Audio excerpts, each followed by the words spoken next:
سمندر کے کنارے ایک آدمی مرا ہوا پڑا تھا۔ سمندر کا پانی چونکہ چڑھتا اترتا رہتا ہے،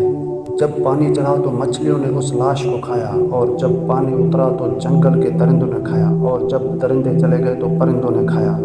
حضرت ابراہیم علیہ السلام نے یہ ملاحظہ فرمایا تو آپ کو شوق ہوا کہ آپ ملاحظہ فرمائیں کہ مردے کس طرح زندہ کیے جائیں گے۔ چنانچہ آپ نے بارگاہ الہی میں عرض کیا، اے اللہ پاک، مجھے یقین ہے کہ تم مردوں کو زندہ فرمائے گا اور ان کے جزائے دریا جانوروں اور درندوں کے پیٹ اور پرندوں کے پوتوں سے جمع فرمائے گا، لیکن میں یہ عجیب منظر دیکھنے کی آرزو رکھتا ہوں۔ حضرت سعید بن جبیر رضی اللہ تعالیٰ عنہ نے فرمایا، جب اللہ پاک نے حضرت ابراہیم علیہ السلام کو اپنا خلیل بنایا تو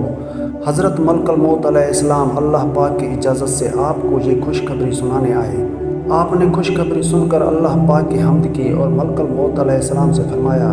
جلت یعنی خلیل